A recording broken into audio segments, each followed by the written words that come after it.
Hi, welcome to this month's Learning with Loden. This month we will have some updates for you as far as our academic curriculum updates, things about programs that we have in place, things that we're doing academically to help all of our children, and also some updates as far as planning for the fall. What will the fall look like in Nixa Public Schools?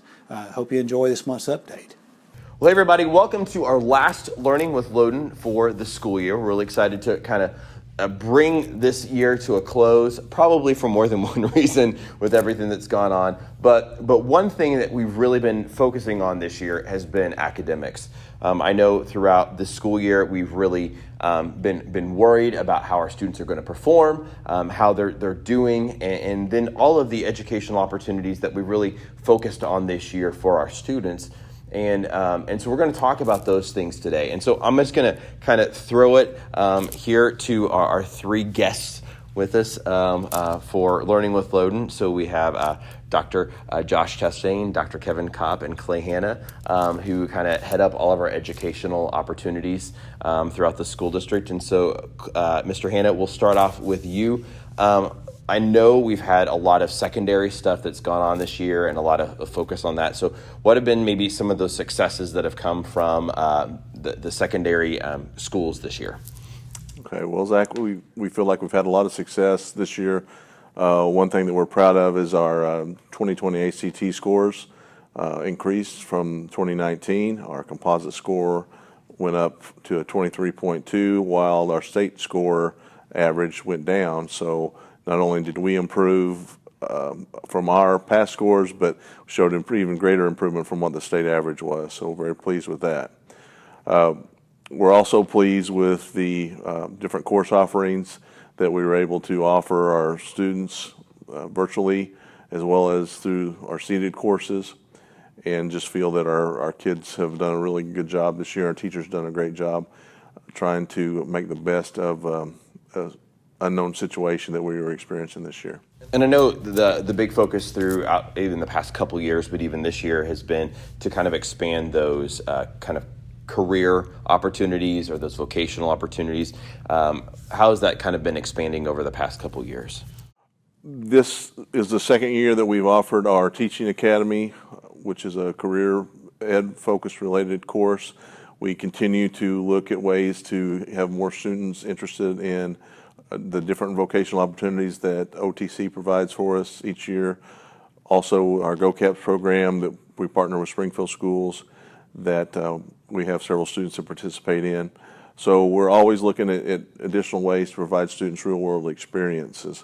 Next year, we're excited to hope to offer agricultural education classes pending final approval from the state. But that looks like that's going to happen, but we just haven't got the final approval yet. Well, Dr. Kopp, I know elementary's been a kind of an interesting world this year with all of the COVID stuff. But what are some of those big successes that you've seen over the past year from elementary? Well, I think one of the things that we can celebrate is the learning that took place even during the shutdown. The way that our teachers stepped to the challenge to provide a great opportunity for our students, even at home, to continue learning has been pretty impressive. And we were anticipating that there would be some losses in learning, but what we found, and Dr. Chastain can even elaborate on this, is that the loss wasn't as great as what we anticipated. And we're actually, this may sound odd, but we're excited this year about the MAP test. We know last year we didn't have that chance to take it. And this year, I think we're really looking forward to it, to see how we measure to the state, to the standards that we are expected to achieve, because we really believe that our teachers and our students have stepped up during the pandemic, but also this past year. And again, we're just looking forward to see what kind of results we get so that we can take those results and continue to grow from them. Mm-hmm. And Dr. Chastain, I know we've talked a lot about like PLCs, but how has that really kind of been a benefit to the school district this year, especially with COVID? But like, what's been that focus, and how has that helped us? With professional learning communities, we've taken time to do some professional learning with all of our staff and look at ways that coming together, working together, and having collective efficacy in what we're doing can support our students. And so during the pandemic, our teachers worked doubly hard to team, to support their students, and recognize that they need each other to make it through those tough times, and together we are better. And so as they continued that process through this school year, meeting, looking at student data, looking at ways to support students individually, but also in their classes, and ways that they can move students where they need to go, has really helped us realize that it is a team effort that we work on and towards in order to support our student learning. And I know also that you kind of were overseeing a lot of the virtual education aspect.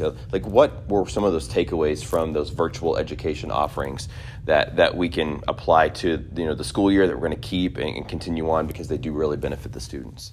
One of the things that we recognize that we could do it, and that's important.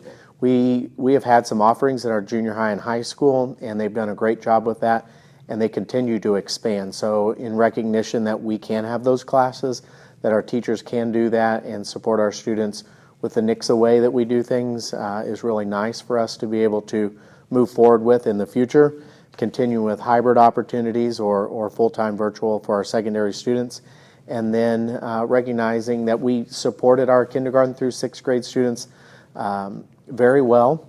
And as we move forward, we know that virtual learning is, in our younger grades, it is there for very specific instances, but we really want them to be in here seated so that we can wrap our hands around them and help them the best that we can in those early years of growth in education. And I know we've talked about a lot that how important being in class. I think that the pandemic really showed how important that in-classroom time is for our students and this for the learning to take place.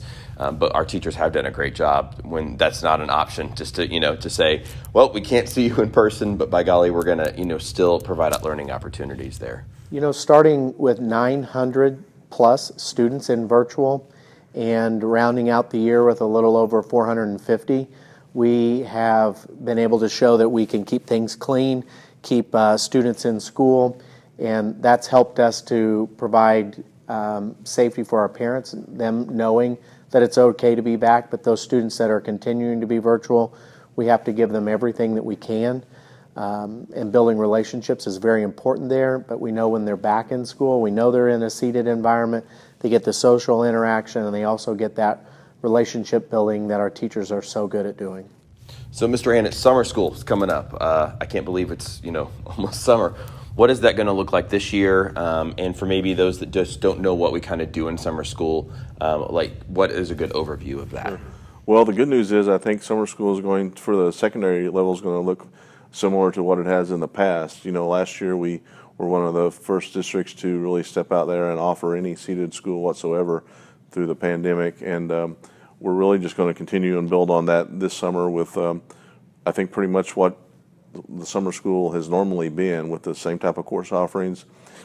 We expect to see a similar enrollment with our students, and just really an opportunity for those kids that need to catch up on classes maybe that they weren't successful in, but also provide some opportunities for students to get ahead of the game and take some classes in summertime that they won't have to take during the regular school year, which frees up their schedule to take other things that they might rather take. So, Dr. Chastain, I know we're kind of maybe changing things up with elementary summer school. What's that going to look like, or is it going to look the same as years past?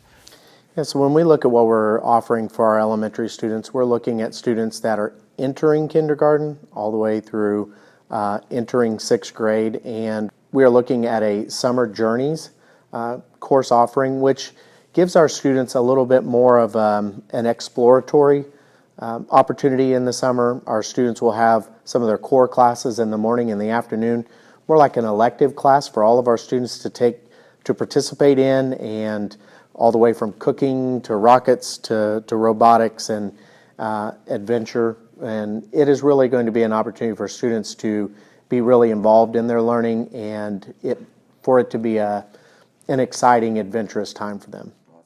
I might also add, Zach, Just a reminder for everyone that our grant that allows all of our students to eat for free will continue through summer school. And so that's a nice opportunity for our students to not have to worry about lunch. And so just want to make sure our community continues to know about that. Well, and I know with summer school and with everything going on with COVID, like what are those safety precautions that we are taking to make sure the rooms are clean, the schools are clean, so it is still a safe environment during summer school? Great question. We will be continuing our current practices that we've been doing all year long. And so things like limited visitors, things like 6 feet of distance, as well as just good hygiene practices. So we'll still have the hand sanitizer available, and really all the things that we've been doing all year long, we will continue to do. One thing that we're looking at is the mask, and so we're going to continue to look at that and evaluate whether that's something we will be masking down for the summer or not, and so that's still something we will be checking into, and we'll be updating our students about that as time and as things unveil. And I know you've talked about too that it's going to be kind of as maybe a week by week thing, or a month by month as we go forward, just as we get that data presented to us as well. Well, gentlemen, I really want to thank you guys for stopping by today, just to kind of give us a highlight of how things have been going and where we are right now. And we're really excited to see what next school year happens. And hopefully it's a calm year, no more pandemic kind of thing. But we really want to thank our community for everything you've done this year to help support our teachers and our students. Because without our community support, there's no way we could have gotten through this year and seen our students be successful. So tune in next year for another round of Learning with Loden.